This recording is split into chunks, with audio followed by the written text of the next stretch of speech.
Hi friends, ನಮಸ್ತೆ. ನಾನು ನಿಮ್ಮ ಡಿ.ಕೆ ಮಾತಾಡ್ತಿರೋದು.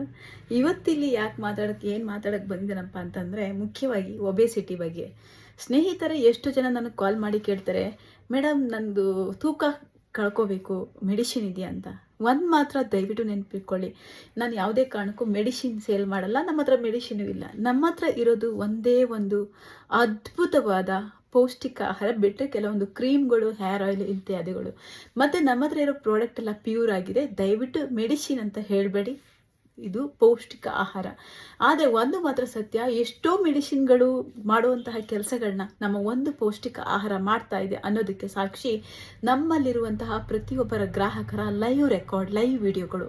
ನೀವು ಹೋಗಿ ಡಿ.ಕೆ ಹೆಲ್ತ್ ಆ್ಯಂಡ್ ಬ್ಯೂಟಿ ಅಂತ ಇನ್ಸ್ಟಾಗ್ರಾಮು ಅಥವಾ ಡಿ.ಕೆ ಹೆಲ್ತ್ ಆ್ಯಂಡ್ ಬ್ಯೂಟಿ ಅಂತ ಗೂಗಲ್ ರಿವ್ಯೂಸ್, ಇಲ್ಲ ಡಿ.ಕೆ ಹೆಲ್ತ್ ಆ್ಯಂಡ್ ಬ್ಯೂಟಿ ಅಂತ ಹೇಳಿ ಯೂಟ್ಯೂಬಲ್ಲಿ ಕೂಡ ನೋಡ್ಬೋದು. ಇಲ್ಲಿರೋದು ಪ್ರತಿಯೊಂದು ಕೂಡ ಲೈವ್ ರಿಸಲ್ಟ್ ಆಗಿದೆ. ಜೊತೆಗೆ ನಮ್ಮ ಲೋಗೋ ಅಂತೂ ಖಂಡಿತ ಅಲ್ಲಿರಲೇಬೇಕು. ಸೊ ಸ್ನೇಹಿತರೆ, ನಾನು ಏನು ಹೇಳಕ್ಕೆ ಬಂದೆ ಅಂತೇಳಿ, ದಯವಿಟ್ಟು ಯಾರ ಹತ್ರನೂ ಹೋಗ್ಬಿಟ್ಟು ನಾನು ತೂಕ ಕಡಿಮೆ ಆಗಬೇಕು, ಮೆಡಿಸಿನ್ ಕೊಡಿ ಅಂತ ಕೇಳಬೇಡಿ. ಈಗಿನ ಕಾಲದಲ್ಲಂತೂ ಅಯ್ಯೋ, ಜನ ಕಾಯ್ತಾ ಇರ್ತಾರೆ, ಯಾರಾದರೂ ಬಂದು ತಗೊಂಡ್ರೆ ಸಾಕು ನಮಗೆ ಹಣ ಸಿಗುತ್ತೆ ಅಂತ ಹೆಂಗೆಂಗೋ ರೆಡಿ ಮಾಡಿಬಿಟ್ಟು ನಿಮಗೆ ಆ ಒಂದು ಪ್ರಾಡಕ್ಟ್ನ ಕೊಟ್ಬಿಡ್ತಾರೆ. ನೀವು ಅದನ್ನು ನಂಬ್ಕೊಂಡು ಬ್ಲೈಂಡಾಗಿ ಕುಡಿತೀರಾ. ಅದರಿಂದ ನೆಕ್ಸ್ಟ್ ಆಗುವಂತಹ ಅನಾಹುತಗಳ ಬಗ್ಗೆ ನಾನು ಹೇಳ್ತೀನಿ. ತೂಕ ಕಳ್ಕೋಬೇಕು ಅಂತ ಏನೇನೋ ತಗೋತೀವಲ್ವಾ, ಆ್ಯಕ್ಚುಲಿ ತೂಕ ಕಳ್ಕೊಳ್ಳೋದು ಏನು ದೊಡ್ಡ ವಿಷಯ ಅಲ್ಲ ರೀ. ತಿಂಡಿ ಊಟ ಎಲ್ಲ ಬಿಟ್ಟು ಸುಮ್ಮನೆ ಇದ್ಬಿಟ್ಟು ಕಳ್ಕೊಬೋದು, ಇಲ್ಲ ಯಾವುದೋ ಒಂದು ಕೆಮಿಕಲ್ ಇರೋ ಪ್ರಾಡಕ್ಟ್ಗಳನ್ನ ತಗೊಂಡು ಕಳ್ಕೊಬೋದು. ಆದರೆ ಈ ಕಡೆಯಿಂದ ಕಳ್ಕೊತಾ ಇರುವಾಗ ಆ ಕಡೆಯಿಂದ ಗೇನ್ ಆಗ್ತಾ ಇರೋದು ಏನಿದೆ? ಪೂರ ಕಳ್ಕೊಂಬಿಟ್ರೆ ನೀವಿರ್ತೀರಾ, you are also lose yourself ಅಲ್ವಾ? ಹಾಗಾದ್ರೆ ನೀವು ಈ ಕಡೆಯಿಂದ ನಿಮ್ಮನ್ನು ತೂಕ ಕಳ್ಕೊಬೇಕಾದ್ರೆ ಹೆಲ್ತ್ ಕೂಡ ಮೈನಸ್ ಆಗ್ತಾ ಹೋಗುತ್ತೆ ಆಬ್ವಿಯಸ್ಲಿ. ಯಾಕಂದ್ರೆ ನೀವು ಕಳ್ಕೊತಾ ಇದ್ದೀರಾ, ಪಡ್ಕೊತಾ ಇರೋದು ಏನಿದೆ ಸ್ನೇಹಿತರೆ? ಎಷ್ಟು ಜನ ಹೇಳ್ತಾರೆ ಆ ಮೆಡಿಸಿನ್ ಕೊಟ್ಬಿಟ್ಟು ನೀವು ಮಧ್ಯಾಹ್ನ ತಿನ್ಬೇಡಿ, ಊಟ ತಿನ್ಬೇಡಿ, ಇದನ್ನು ಕುಡ್ಕೊಂಡು ಸುಮ್ಮನೆ ಇರಿ ಅಂತ. ಆಯಿತು, ಅದು ತೂಕ ಕಳ್ಕೊಳ್ಳೋಕ್ಕೆ ಒಂದು ದಾರಿನೇ. ಅದು ತಿಂದೇ ಇರೋದು, ಡಯಟಲ್ಲಿರೋದು ಎಷ್ಟರ ಮಟ್ಟಿಗೆ ಒಳ್ಳೆಯದು ಸ್ನೇಹಿತರೆ, ನೀವೇ ಥಿಂಕ್ ಮಾಡಿ. ಸೊ ಅದರಿಂದ ಒಂದಂತೂ ಫಸ್ಟ್ ಹೇಳ್ತೀನಿ, ಕೇಳಿಸ್ಕೊಳ್ಳಿ ಸರಿಯಾಗಿ. ಯಾವುದೇ ಕಾರಣಕ್ಕೂ ತೂಕ ಕಳ್ಕೋಬೇಕು, ಮೆಡಿಸಿನ್ ಕೊಡಿ ಅಂತ ಹೇಳಬಾರ್ದು. ಬದಲಾಗಿ ನನ್ನಲ್ಲಿರುವ ಬೊಜ್ಜು ನೋಡಿ, ನಾನು ತೂಕನ ಗೇನ್ ಮಾಡಿ ಕಷ್ಟಪಟ್ಟು ಬೆಳೆಸ್ಕೊಂಡಿದ್ದೀನಿ. ವೆಯ್ಟ್ ಅಂತಂದರೆ ಈಗ ನಾನು ಸಣ್ಣ ಇದ್ದೀನಿ, ನಾನು ಹೋಗಿ ತೂಕ ನೋಡಿದ್ರೆ ದಪ್ಪಗಿರೋರಿಗಿಂತ ಸಮ್ಟೈಮ್ ನಾನೇ ತೂಕ ಜಾಸ್ತಿ ಇರ್ತೀನಿ. ಯಾಕೆ? ನನ್ನ ಬೋನ್ ವೆಯ್ಟ್ ಇದೆ, ನನ್ನ ಬೋನ್ ಸ್ಟ್ರಾಂಗ್ ಇದೆ, ಗಟ್ಟಿಮುಟ್ಟಾಗಿದೆ. ನನ್ನ ಬೋನಲ್ಲಿರುವ ಶಕ್ತಿ, ನನ್ನ ಬೋನಲ್ಲಿರುವ ವೆಯ್ಟ್ನ, ನಾನು ಸ್ಟ್ರೆಂತ್ನ ನಾನು ಯಾಕೆ ಕಳ್ಕೋಬೇಕು?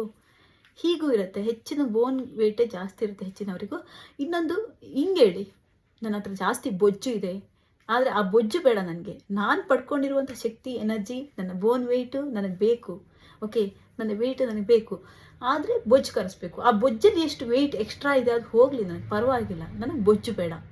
ಓಕೆ, ಈಗ ಕೆಲವ್ರು ಏನು ಮಾಡ್ತಾರೆ, ಬೊಜ್ಜೆಲ್ಲ ಹೋದ್ರೂ ತಲೆ ಬಿಸಿ ವೆಯ್ಟ್ ಇದೆ ಅಂತ. ಅದು ತಲೆ ಬಿಸಿ ತಗೋಬಿಡಿ, ಅದು ನಿಮ್ಮ ಹೆಲ್ತ್, ಅದು ನಿಮ್ಮ ಹೆಲ್ತ್ ಸ್ಟ್ಯಾಮಿನಾ, ಅದು ಖುಷಿ ಪಡಿ ಆಯಿತಾ. ನಿಮಗೆ ಯಾವುದೇ ರೀತಿಯ ಕೊಲೆಸ್ಟ್ರಾಲ್ ಇಲ್ಲ ಅಥವಾ ಎಕ್ಸ್ಟ್ರಾ ಬೊಜ್ಜು ಇಲ್ಲ ಅಂತಂದರೆ ನೀವು ದಪ್ಪ ಇದ್ರೂ ಅದನ್ನ ಕಳ್ಕೊಳಕ್ಕೆ ಹೋಗಬೇಡಿ. ಈ ಕೊಲೆಸ್ಟ್ರಾಲ್ ಇರೋರು ಕೂಡ, ಎಕ್ಸ್ಟ್ರಾ ಬೊಜ್ಜಿರೋರು ಕೂಡ ದಯವಿಟ್ಟು ಒಂದು ಮಾತು ಹೇಳ್ತೀನಿ, ವೆಯ್ಟ್ ಲಾಸ್ ಅಂತ ಕೇಳಬೇಡಿ. ಬದಲಾಗಿ ನನ್ನಲ್ಲಿ ಒಬೇಸಿಟಿ ಇದೆ, ಎಕ್ಸ್ಟ್ರಾ ಬೊಜ್ಜು ಇದೆ, ನಾನು ಇದನ್ನ ಕಳ್ಕೋಬೇಕು ಅಂತ ಹೇಳಿ. ಭಾರತದಲ್ಲಿ ತುಂಬ ಜನ ಈ ಒಬೇಸಿಟಿಯಿಂದ ಬಳಲ್ತಾ ಇದ್ದಾರೆ ಸ್ನೇಹಿತರೆ. ನಾನು ಒಂದು ವಿಷಯ ಹೇಳ್ತೀನಿ ಕೇಳಿ. ಈಗ ಎಷ್ಟು ಜನ ಏನೇನೋ ಪ್ರಾಡಕ್ಟ್ಗಳನ್ನ ಕೊಡ್ತಾರೆ ಆಯಿತಾ, ನಿಮಗೆ ವೆಯ್ಟ್ ಲಾಸ್ ಮಾಡ್ಕೊಳ್ಳೋಕ್ಕೆ. ನೀವು ಹೋಗಿ ಕೇಳಿದ್ದು ಅದೇ, ಅವ್ರು ಅದೇ ಕೊಡ್ತಾರೆ ವೆಯ್ಟ್ ಲಾಸ್ ಮಾಡ್ಕೊಳ್ಳೋಕ್ಕೆ ಅಂತ. ನೀವು ದಿನನಿತ್ಯ ಸಿಕ್ಕಾಗ್ತೀರಾ, ನಿಮ್ಮ ಹೆಲ್ತ್ ಹಾಳಾಗುತ್ತೆ. ನೀವು ದಿನನಿತ್ಯ ಕಳ್ಕೊತಾ ಇದ್ದೀರಾ, ಪಡ್ಕೋತಾ ಇರೋದು ಏನೂ ಇಲ್ಲ. ಇನ್ನೊಂದು ಕಡೆ ಒಂದು ಕಳ್ಕೊಳ್ಳುವಾಗ ಒಂದು ಕಡೆ ಪಡ್ಕೋತಾ ಇಲ್ಲ ಅಂದರೆ ಏನಾಗುತ್ತೆ? We will lose our self ಅಲ್ಲ. ಅದಕ್ಕೆ ನೀವು ಅದನ್ನು ತಗೋಬೇಕಾರೆ, ಕುಡಿಬೇಕಾರೆ ಡಯಟ್ ಮಾಡಿ ಆ್ಯಕ್ಚುಲಿ. ಬಟ್ ಏನಂದರೆ, ಈ ಕೆಲವು ಪ್ರಾಡಕ್ಟ್ಗಳು ನಮ್ಮ ಬಾಡಿಯಲ್ಲಿ ಹೋಗ್ಬಿಟ್ಟು ಅಲ್ಲಿರೋ ಒಂದು ಲಿವರ್, ಯಾವುದೇ ನಾವು ತಿಂದರೂ ಕುಡಿದ್ರೂ ಲಿವರಲ್ಲೇ ವರ್ಕ್ ಮಾಡೋದಲ್ವ, ಮೆಟಾಬಲಿಸಮ್ನ ಕಮ್ಮಿ ಮಾಡ್ತಾ ಬರುತ್ತೆ. ಮೆಟಾಬಲಿಸಮು ಕಡಿಮೆ ಮಾಡ್ತಾ ಮಾಡ್ತಾ ಮಾಡ್ತಾ ಏನಾಗುತ್ತೆ, ನಾವು ತಿಂದಿದ್ದೆಲ್ಲ ಜೀರ್ಣ ಆಗಲ್ಲ, ಅದು ಹೊಟ್ಟೆ ತುಂಬಿರೋ ಥರ ಆಗುತ್ತೆ. ಹೊಟ್ಟೆ ತುಂಬಿರೋ ಥರ ಆದರೆ ಏನಾಗುತ್ತೆ ಗೊತ್ತಾ, ನಮ್ಮಲ್ಲಿ ಜೀರ್ಣ ಆಗದೆ ಇದ್ದಾಗ ಏನು ತಿಂತಿರ್ತೀವೋ ಆಹಾರಗಳು ಒಂದು ಸೈಡಲ್ಲಿ ಹೋಗಿ ಸ್ಟಾಕ್ ಹಂಗೆ ಇರುತ್ತೆ. ಆ ಸ್ಟಾಕ್ ಹಂಗೆ ಇದ್ದರೆ ಏನಾಗುತ್ತೆ, ಮಲಬದ್ಧತೆ ಸರಿ ಆಗಲ್ಲ. ಅವಾಗೇನು ಮಾಡ್ತೀರಾ, ಆವಾಗ ನಮ್ಮಲ್ಲಿರುವಂಥ ಎಕ್ಸ್ಟ್ರಾ ಸ್ಟಾಕ್ ಅದು ಅಲ್ಲೇ ಇದ್ದು ಗ್ಯಾಸಾಗಿ ಕನ್ವರ್ಟ್ ಆಗುತ್ತೆ. ಹೊರಗಡೆ ಇದ್ರೂ ಅಷ್ಟೇ, ಒಳಗಡೆ ಇದ್ರೂ ಅಷ್ಟೇ ಗ್ಯಾಸಾಗಿ ಕನ್ವರ್ಟ್ ಆಗುತ್ತೆ. ಮಲಬದ್ಧತೆ ಅನ್ನೋದು, ಮಲಮೂತ್ರಗಳನ್ನೋದು ಸೈಡಲ್ಲಿ ಗ್ಯಾಸಾಗಿ ಕನ್ವರ್ಟ್ ಆಗುತ್ತೆ. ಸೊ ಆವಾಗ ನೀವೇನು ಮಾಡಬೇಕು, ಅದು ಗ್ಯಾಸಾಗಿ ಕನ್ವರ್ಟ್ ಆಗೋದು ಏನಾಗುತ್ತೆ ಫಸ್ಟ್ ಆಫ್ ಆಲ್ ಅಂತಂದರೆ, ಅದು ನಮ್ಮ ಬಾಡಿಗೆಲ್ಲ ಇದು ಹೇಳ್ತಾರೆ ಗ್ಯಾಸ್ಟ್ರಿಕ್ ಅಷ್ಟೇ ಸ್ಟೋರ್ ಆಗಿರೋದು ಗ್ಯಾಸಾಗಿ ಕನ್ವರ್ಟ್ ಆಗಿ ಗ್ಯಾಸ್ಟ್ರಿಕ್ ಆಗುತ್ತೆ. ನಮ್ಮ ಬಾಡಿ ಇನ್ನಷ್ಟು ಬಲ್ಜ್ ಮಾಡುತ್ತೆ, ನಮ್ಮ ಹೆಲ್ತನ್ನ ಸ್ಪಾಯ್ಲ್ ಮಾಡುತ್ತೆ, ಮತ್ತು ಮೂಳೆಯಲ್ಲಿರುವ ಒಂದು ಶಕ್ತಿ, ಎನರ್ಜಿ, ಸ್ಟ್ರೆಂತ್ ವೀಕ್ನೆಸ್ ಆಗ್ತಾ ಬರುತ್ತೆ ನಾವು ಸರಿಯಾಗಿ ತಿಂದಿಲ್ಲ ಅಂತಂದರೆ ಈ ಡಯಟ್ ಎಲ್ಲ ಮಾಡೋದ್ರಿಂದ.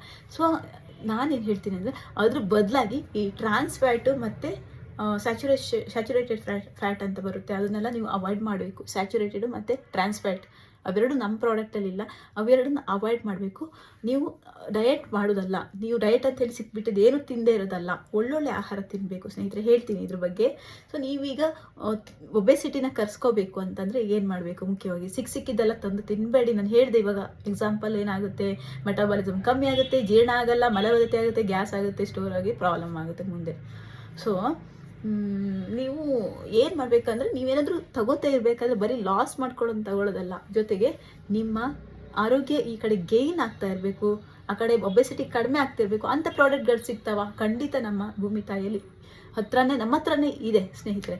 ಮುಖ್ಯವಾಗಿ ಹೇಳಬೇಕು ಅಂದರೆ, ನಾವು ಸೃಷ್ಟಿಯಾಗಿರ್ತೀವಲ್ಲ, ದೇವ್ರು ನಮ್ಮನ್ನು ಸೃಷ್ಟಿ ಮಾಡಿರ್ತಾರಲ್ಲ, ಆ ಸಮಯದಲ್ಲಿ ನಮ್ಮ ಹತ್ರ ಯಾವುದು ಇನ್ಸುಲಿನ್ ಅಥವಾ ಟ್ಯಾಬ್ಲೆಟ್ಸ್ ಕೊಟ್ಟು ಕಳಿಸಿರಲ್ಲ. ಆ ಪ್ರಕೃತಿ ನಮ್ಮನ್ನು ಸೃಷ್ಟಿ ಮಾಡ್ಬೇಕಾದ್ರೆ ಅವಳ ಹತ್ರನೇ ಎಲ್ಲ ಇದೆ, ಅದನ್ನು ನಾವು ಅನುಭವಿಸ್ಬೇಕು. ಬಿಟ್ಟರೆ ಮ್ಯಾನ್ ಮೇಡ್ ಅನ್ನೋದು ಯಾವತ್ತಿದು ಶಾಶ್ವತ ಅಲ್ಲ, ಅದು ಟೆಂಪರರಿ. ಅದೇ ಪ್ರಕೃತಿ ಮೇಡ್ ಅನ್ನೋದು ನಮಗೆ ಪರ್ಮನೆಂಟ್ ಸೊಲ್ಯೂಷನ್, ನೆನ್ಪಿಟ್ಕೊಳ್ಳಿ. ಸೊ ನಾನು ಇದನ್ನೆಲ್ಲ ಯಾಕೆ ಹೇಳ್ತಿದ್ದೀನಿ ಅಂದರೆ, ನಮ್ಮಲ್ಲಿ ಜಾಸ್ತಿ ಜನ ಹೋಗ್ಬಿಟ್ಟು ಬರ್ಗರು, ಮತ್ತೊಂದು ಇದೇನೋ ಪಿಜ್ಜಾ ಇವೆಲ್ಲ ತಿಂತಾನೆ ಇರ್ತಾರೆ. ಆ ಕಡೆ ಕೊಬ್ಬಿರೋ ಅಂಶಗಳು ತಿಂತಾನೆ ಇರ್ತಾರೆ, ಈ ಕಡೆ ಸಣ್ಣ ಆಗಬೇಕಂತೆ, ಈ ಕಡೆ ಬೊಜ್ಜು ಕರಗಿಸ್ಬೇಕಂತೆ. ಹೆಂಗೆ ಸಾಧ್ಯನೇ ಇಲ್ಲ. ಓಕೆ, ನೀವೇನು ಮಾಡಬೇಕಪ್ಪ ಅಂತಂದರೆ, ಮುಖ್ಯವಾಗಿ ನೀವು ತಿನ್ನೋ ಆಹಾರದಲ್ಲಿ ಬೊಜ್ಜಿನ ಅಂಶ ಕಡಿಮೆ ಇರೋದನ್ನ ಸೆಲೆಕ್ಟ್ ಮಾಡಿ. ಹಣ್ಣು, ಹಂಪಲು, ತರಕಾರಿ, ಓಕೆ, ಸೊಪ್ಪು, ಇವೆಲ್ಲ ನಮಗೆ ಸೃಷ್ಟಿ ಮಾಡುವಾಗ ದೇವರು ಕೊಟ್ಟು ಕಳಿಸಿದ್ದಾನೆ ಪ್ಯೂರ್ ಪದಾರ್ಥಗಳು. ಎಷ್ಟು ಪ್ಯೂರ್ ಅಂದರೆ, ತಾಯಿ ಎದೆ ಹಾಲು ಎಷ್ಟು ಪ್ಯೂರ್ ಇರುತ್ತೋ ಅಷ್ಟು ಪ್ಯೂರ್ ಪದಾರ್ಥಗಳು ನಮ್ಮ ಪ್ರಕೃತಿಯಲ್ಲೇ ನಮ್ಮ ಕೈಗೆ ಸಿಗೋ ಥರ ಇದೆ.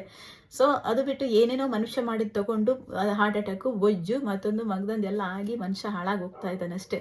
ಹಾಗಾಗಿ ನೀವು ಯಾವತ್ತೂ ತೂಕ ಲಾಸ್ ಮಾಡ್ಕೋಬೇಕು ಅಂತ ಹೇಳಬೇಡಿ.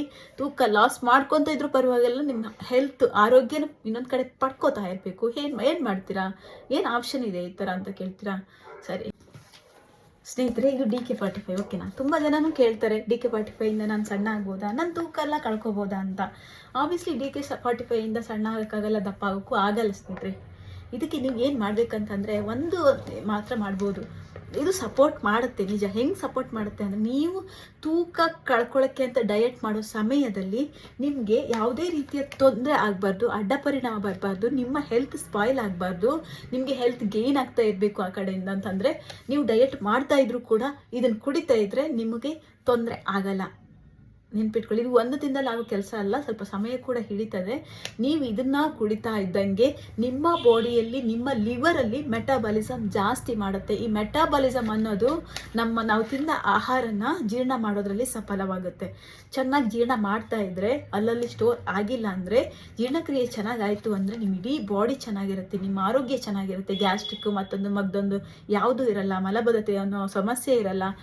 ಹಾಗಾದರೆ ಮನುಷ್ಯ ಆರೋಗ್ಯವಾಗಿರ್ತಾನೆ. ಮುಖ್ಯವಾಗಿ ಬೇಕಾಗಿದ್ದು ಮಲಬದ್ಧತೆ ಸರಿಯಾಗಿರಬೇಕು ಮನುಷ್ಯನಿಗೆ. ಮಲಬದ್ಧತೆ ಮತ್ತು ನಿದ್ದೆ ಇವೆರಡು ಚೆನ್ನಾಗಿರಬೇಕು ಅಂದರೆ ಅವನು ಆರೋಗ್ಯವಾಗಿರ್ತಾನೆ. ಸೊ ನೀವು ಡಯಟ್ ಮಾಡೋ ಸಮಯದಲ್ಲಿ ಏನು ತಿನ್ನಬೇಡಿ ಅಂತ ನಾನು ಹೇಳಿಲ್ಲ. ದಯವಿಟ್ಟು ಕೂಡ ಹಸಿವಾದಾಗ ಹೊಟ್ಟೆಗೆ ಏನಾದರೂ ಕೊಡಿ. ಯಾಕೆ ಅಂತ ಹೇಳಿದ್ರೆ, ಹೊಟ್ಟೆ ಕೇಳ್ತಾ ಇದೆ ನಂಗೆ ಏನಾದರೂ ಕೊಡಪ್ಪ ಅಂತ.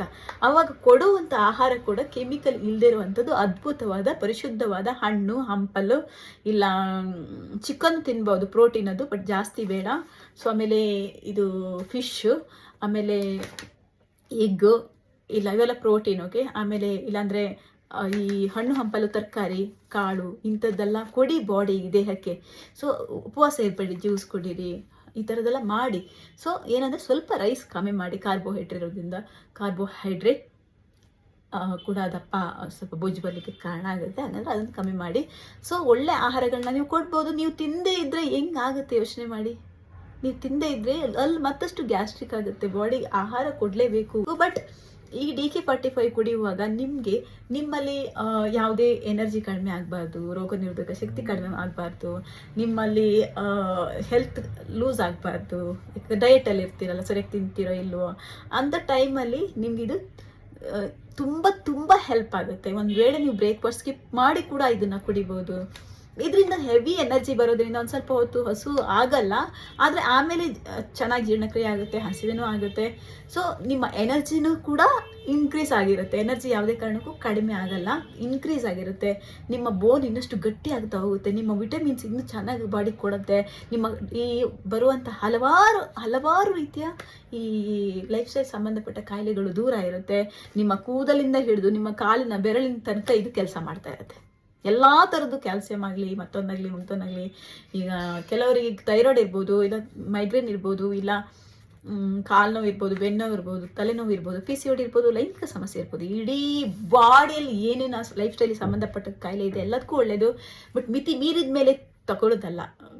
ಸ್ಟಾರ್ಟ್ ಆದಾಗ ಅಥವಾ ಮುಂಚೆ ತೊಗೊಂಡ್ರೆ ಇನ್ನೂ ಒಳ್ಳೆಯದು. ಅವುಗಳೆಲ್ಲ ದೂರ ಇರುತ್ತೆ. ಮಕ್ಕಳಿಗೂ ಕೂಡ ತುಂಬ ಒಳ್ಳೆಯದು. ಯಾಕೆಂದರೆ ಇದು ಮೆಡಿಸಿನ್ ಅಲ್ಲ. ಮತ್ತೊಮ್ಮೆ ಮೆಡಿಸಿನ್ ಇದೆಯಾ ಅಂತ ಕೇಳಬೇಡಿ ಪ್ಲೀಸ್. ಎಲ್ರಿಗೂ ಒಂದು ರಿಕ್ವೆಸ್ಟ್, ಪೌಷ್ಟಿಕ ಆಹಾರ. ಈ ಪೌಷ್ಟಿಕ ಆಹಾರ ಯಾವುದೇ ಮೆಡಿಸಿನ್ಗೂ ಕಮ್ಮಿ ಇಲ್ಲ. ಮತ್ತು ಇದರಿಂದ ಆಗುವಂತಹ ಉಪಯೋಗಗಳು ಅಥವಾ ಇದರಿಂದ ಆಗುವಂಥ ಕೆಲಸಗಳು ಪರ್ಮನೆಂಟು. ಯಾಕಂದರೆ ಇದು ಪ್ರಕೃತಿ ಮೇಡಿದು. ನಾನು ಮಾಡಿದ್ದು ಅಲ್ಲ, ಪ್ರಕೃತಿ ತಾಯಿ ಕೊಟ್ಟಿದ್ದನ್ನ ರೆಡಿ ಮಾಡಿ ಅಷ್ಟೇ ಕೊಡೋದು ಬಿಟ್ಟರೆ ಇದು ಪ್ರಕೃತಿ ಮೇಡು. ಮನುಷ್ಯ ಮೇಡು ಯಾವತ್ತೂ ಶಾಶ್ವತ ಅಲ್ಲ. ನೀವು ಸುಮ್ಮನೆ ಜನಕ್ಕೆ ಗೊತ್ತಿಲ್ಲ ಅಷ್ಟೇ. ಮಿಸ್ಟೇಕ್ ಆಗೋದಿಲ್ಲೇ ಕೆಮಿಕಲ್ ತಿನ್ನೋದು, ಸಿಕ್ಕಿದೆಲ್ಲ ತಿನ್ನೋದು, ಅದಲ್ಲ ಲೈಫು. ಒಂದು ಒಳ್ಳೆ ಪೌಷ್ಟಿಕ ಆಹಾರನ ತಿನ್ನಬೇಕು, ನಾವು ಚೆನ್ನಾಗೇ ಇರ್ತೀವಿ. ಇಡೀ ಬಾಡಿ ಹಾರ್ಮೋನ್ ಚೇಂಜಸ್ ಆಗೋದೇ ಪೌಷ್ಟಿಕ ಆಹಾರದ ಕೊರತೆಯಿಂದ, ಆಯಿತಾ? ದಿನಚರಿಯಿಂದ. ನಿದ್ದೆ ಕೂಡ ಒಂದು ಪ್ರಾಬ್ಲಮ್ ಆಗುತ್ತೆ. ಒಳ್ಳೆ ನಿದ್ದೆ ಮಾಡಿ, ಒಳ್ಳೆ ನೀರು ಕುಡೀರಿ, ಊಟನೂ ಮಾಡಿ, ಇಲ್ಲ ಅಂತಲ್ಲ. ಒಳ್ಳೊಳ್ಳೆ ಪೌಷ್ಟಿಕ ಆಹಾರ ತಗೊಳ್ಳಿ, ಒಳ್ಳೆಯದಾಗುತ್ತೆ. ನಿಮಗೆ ಎಲ್ಲ ಕಡೆನೂ ಒಂದೊಂದು ತರೋಕ್ಕಾಗಲ್ಲ. ಅದಕ್ಕೆ ಎಲ್ಲ 45 ಪದಾರ್ಥ ಹಾಕಿ ಒಂದೇ ಕಡೆ ಒಂದು ಪೌಡ್ರ್ ಮಾಡಿ ಕೊಡ್ತಾ ಇದ್ದೀನಿ. 45 ಐಟಮ್ಸ್ ಅಂದರೆ ಸುಮ್ಮನೆ ಅಲ್ಲ ಸ್ನೇಹಿತರೆ. ಇರೋ ಡ್ರೈ ಫ್ರೂಟ್ಸು ಮತ್ತೊಂದು ಯಾವುದೊಂದು ಪ್ರೋಟೀನು ಮತ್ತೊಂದು ಯಾವ್ದು ಅವಶ್ಯಕತೆ ಇಲ್ಲ. ನಿಮ್ಮ ಓವರಾಲ್ ಹೆಲ್ತ್ ಕಾಪಾಡುತ್ತೆ. ಅದೇ ಹೇಳಿದ್ನಲ್ಲ, ಒಬೆಸಿಟಿಗೆ ಹೆಲ್ಪ್ ಆಗುತ್ತೆ, ಸಪೋರ್ಟ್ ಮಾಡುತ್ತೆ. ಹೆಂಗೆ ಅಂದರೆ ನೀವು ಡಯಟ್ ಮಾಡುವಾಗ, ಬಟ್ ಫ್ಯಾಟ್ ಐಟಮ್ನ ಅವಾಯ್ಡ್ ಮಾಡಿ. ನೀವು ಡಯಟ್ ಮಾಡುವಾಗ, ಯಾಕಂದರೆ ಇದರಲ್ಲಿ ಸ್ಯಾಚುರೇಟೆಡ್ ಫ್ಯಾಟ್ ಇಲ್ಲ, ಇದರಲ್ಲಿ ಅನ್ವಾಂಟೆಡ್ ಅಂದರೆ ಈಗ ಮತ್ತೆ ಟ್ರಾನ್ಸ್ ಫ್ಯಾಟ್ ಇಲ್ಲ, ಅವೆಲ್ಲ ಹೆಲ್ದಿ ಫ್ಯಾಟ್ ಅಲ್ಲ, ಅದೆಲ್ಲ ಯಾವುದೂ ಇಲ್ಲ ಇದರಲ್ಲಿ. ಓಕೆ, ಎಲ್ಲ ಥರದ ವಿಟಮಿನ್ಸ್ಗಳಿದೆ. ಎಲ್ಲ ಥರ ವಿಟಮಿನ್ಸ್ಗಳು ಒಂದೊಂಥರ ಹೆಲ್ಪ್ ಆಗುತ್ತೆ. ಮೆಟಾಬಲಿಸಮ್ನ ಇನ್ಕ್ರೀಸ್ ಮಾಡ್ತಾ ಹೋದಂಗೆ, ನೀವು ಒಂದ್ಸಲ ಅದನ್ನು ಬೊಜ್ಜು ಕಳ್ಕೊತಾನೆ ಹೋದಂಗೆ ಅದೆಲ್ಲ ಸ್ಲೋ ಪ್ರೋಸೆಸ್. ಇಮಿಡಿಯೇಟ್ಲಿ ಮಾಡಬೇಕು ಅಂದರೆ ಯಾವುದೂ ಮಾಡಲ್ಲ. ಇನ್ ಕೇಸ್ ಮಾಡಿದರೆ ಕೆಮಿಕಲ್ ಕೆಲಸ ಮಾಡ್ಬೋದು, ಆದರೆ ನೀವು ಪ್ರಾಬ್ಲಮ್ಗೆ ಒಳಗಾಗ್ತೀರ. ಖಂಡಿತವಾಗ್ಲೂ ಪ್ರಾಬ್ಲಮ್ ಆಗುತ್ತೆ ನಿಮಗೆ. ಯಾಕಂದರೆ ಲಿವರ್ ಮೇಲೆ ಬ್ಯಾಡ್ ಎಫೆಕ್ಟ್ ಬೀಳುತ್ತೆ ಕೆಮಿಕಲ್ ಇರುವಂತಹ ಪ್ರಾಡಕ್ಟ್ಗಳು. ಸೊ ಹುಷಾರಾಗಿರಿ. ಟ್ಯಾಬ್ಲೆಟ್ಸ್ ಆಗಿರಲಿ, ಮತ್ತೊಂದು ಪೌಡ್ರ್ ಆಗಿರಲಿ, ಮಗದೊಂದಾಗಿರಲಿ, ಹುಷಾರಾಗಿರಿ. ಓಕೆ, ಇದು ಹಾಗಲ್ಲ, ನಾನು ಆಲ್ರೆಡಿ ಹೇಳಿದೆ, ಇದು ನಿಮ್ಮ ಜೊತೆ ಸಪೋರ್ಟಿವ್ ಆಗಿರುತ್ತೆ. ಮೆಟಾಬಾಲಿಸಮ್ನ ಇನ್ಕ್ರೀಸ್ ಮಾಡಿದಂಗೂ ನೀವು ಏನು ತಿಂದರೂ ಜೀರ್ಣಕ್ರಿಯೆ ಆಗೋದ್ರಿಂದ ಯಾವುದೇ ಸೈಡ್ ಎಫೆಕ್ಟು, ಯಾವುದೇ ಕಾಯಿಲೆಗಳು ಬರಲ್ಲ. ಇದು ನಿಮ್ಮ ಹೆಲ್ತನ್ನ ಕಾಪಾಡ್ತಾ ಹೋಗುತ್ತೆ. ಜೊತೆಗೆ ನಿಮ್ಮ ಒಂದು ಎಕ್ಸಸೈಸು, ನಿಮ್ಮ ಒಂದು ಡಯಟ್ ಸೇರಿದಾಗ ಸೊ ಬಿಲ್ಕುಲ್ ಇದು ನಿಮ್ಮ ಕೊಬ್ಬು ಏನಿದೆಯಲ್ಲ ಅದನ್ನು ಕರ್ಸೋಕ್ಕೆ ಖಂಡಿತ ಸಹಾಯ ಮಾಡುತ್ತೆ ಸ್ನೇಹಿತರೆ. ಇವಾಗ ನಿಮ್ಗೆ ಅರ್ಥ ಆಗಿರ್ಬೋದಲ್ವಾ? ಸೊ ಮಕ್ಕಳಿಂದ ಹಿಡಿದು ಪ್ರತಿಯೊಬ್ಬರು ಇದನ್ನು ಕುಡಿಯೋದ್ರಿಂದ ಮನುಷ್ಯನ ಆರೋಗ್ಯ ಇವಾಗಂತ ಬರುವ ಈಗ 14-15 ವರ್ಷಕ್ಕೆ 10 ವರ್ಷಕ್ಕೆಲ್ಲ ಏನಂತೆ BP, ಶುಗರು, ಹಾರ್ಟ್ ಅಟ್ಯಾಕು. ನಿಮ್ಮ ಮಕ್ಕಳು ಚೆನ್ನಾಗಿರ್ಬೇಕು ಅಂದರೆ ಒಂದು ಒಳ್ಳೆ ಪೌಷ್ಟಿಕ ಆಹಾರ ಅವರಿಗೂ ಕೊಡಿ, ನೀವು ಕುಡೀರಿ. ನೋಡಿ, ಆಗಿನ ಕಾಲದಲ್ಲಿ ಕಾಡಲ್ಲಿ ಜೀವನ ಮಾಡ್ತಿರೋರು ಎಷ್ಟು ಜನ ಬೇಕು. ಬಟ್ಟೆನೂ ಇಲ್ಲ, ಯಾವ ಟ್ಯಾಬ್ಲೆಟು ಇಲ್ಲ, ಇನ್ಸುಲಿನ್ ಇಲ್ಲ, ಮತ್ತೊಂದಿಲ್ಲ, ಮಗದೊಂದಿಲ್ಲ, BP, ಶುಗರ್ ಯಾವುದೂ ಇಲ್ಲ. ಆ ತಾಯಿ ಪ್ರಕೃತಿ ಕೊಟ್ಟಿರುವಂತಹ ಪದಾರ್ಥಗಳನ್ನ ಅಷ್ಟೇ ತಿಂತಾಯಿದ್ರು. ಫ್ರೂಟ್ಸು, ಹಣ್ಣು, ಸೊಪ್ಪು, ಎಷ್ಟು ಚೆನ್ನಾಗಿದ್ರಲ್ಲ ಅವಾಗೆಲ್ಲ. ಇವಾಗ ಯಾಕೆ ಹಿಂಗಾಗ್ತಿದೆ ಅಂದರೆ, ಈಗ ನಾನು ಹೇಳಿದೆ ಆಲ್ರೆಡಿ, ಕೆಮಿಕಲ್ಲು ಮತ್ತು ಸಿಕ್ಕಿದ್ದೆಲ್ಲ ತಿನ್ನೋದು. ಸೊ ನಿಮ್ಮ ಮಕ್ಕಳು ಚೆನ್ನಾಗಿರಬೇಕು, ನಿಮ್ಮ ಕುಟುಂಬ ಚೆನ್ನಾಗಿರಬೇಕು, ನೀವು ಆರೋಗ್ಯವಾಗಿರಬೇಕು ಅಂದರೆ number 1 product, I challenge you, I am there with you. ಈ ಪ್ರಕೃತಿ ತಾಯಿ ಗಿಫ್ಟ್ ಇದು, ಆಯಿತಾ? ಸೊ ಇವು ಯಾವುದೇ ಪ್ರಾಡಕ್ಟ್ ತಂದರೂ ಬೇಕಾದ್ರೆ ನಾನು ಚಾಲೆಂಜ್ ಮಾಡ್ತೀನಿ. ನಮ್ಮ DK45 is the number 1. So ಇವಾಗಲೇ ಹೇಳಿದೆ, ಒಬೆಸಿಟಿ ಅನ್ನೋದು ಎಲ್ಲರ ಹತ್ರನೂ ತೂಕ ಕಳ್ಕೋಬೇಕು ಅಂತ ಹೇಳಬೇಡಿ ದಯವಿಟ್ಟು. It's A game actually. ಅದು ಹೆಲ್ತ್, ಅದು ತೂಕ ಅನ್ನೋದು. ನಿಮ್ಮ ಹತ್ರ ಇರೋ ಬೊಜ್ಜನ್ನು ಕರ್ಸೋಕೆ ಹೋಗಿ, ಬೊಜ್ಜು ಕರ್ಗೋದ್ಮೇಲೆ ಸ್ವಲ್ಪ ತೂಕ ಎಲ್ಲ ಹೋಗ್ಬಿಡುತ್ತೆ. ಆಮೇಲೆ ಮತ್ತೆ ಟೆನ್ಷನ್ ಮಾಡ್ತಾ ಕೂತ್ಕೋಬೇಡಿ. ನೀವು ಇರೋದಂಗೆ ನಿಮ್ಮ ಆರೋಗ್ಯನೇ ಚೆನ್ನಾಗಿದೆ ಸಾಕು. ಬೊಜ್ಜನ್ನು ಮಾತ್ರ ಕರೆಸಿ ಒಳ್ಳೆ ಆಹಾರನ ಪಾಲನೆ ಮಾಡಿ, ಡಯಟ್ ಪಾಲನೆ ಮಾಡಿ, ತಿಂದೇ ಇರಬೇಡಿ, ಗ್ಯಾಸ್ಟ್ರಿಕ್ ಆಗುತ್ತೆ. ತಿನ್ನಿ, ಫ್ಯಾಟ್ ಇಲ್ಲದೇ ಇರುವಂಥ ಪದಾರ್ಥಗಳನ್ನ ತಿನ್ನಿ, ಹಣ್ಣು ಹಂಪಲು ಇಂಥದ್ದನ್ನೆಲ್ಲ ತಿನ್ನಿ. ಸ್ವಲ್ಪ ರೈಸ್ ಕಡಿಮೆ ಮಾಡಿ, ಮತ್ತು ಇನ್ನೊಂದಾಗಿ ಹೇಳಿದೆ, ಒಳ್ಳೆ ಪೌಷ್ಟಿಕ ಆಹಾರನ ತಿನ್ನಿ, ಮಕ್ಕಳಿಗೂ ಕೊಡಿ. ಸೊ ಏನಾದರೂ ಡೌಟ್ಸ್ ಇದ್ದರೆ ನನಗೆ ಕರೆ ಮಾಡ್ಬೋದು. ಎಲ್ರಿಗೂ ಒಳ್ಳೆಯದಾಗಲಿ. ನಿಮ್ಮ DK. Thank you.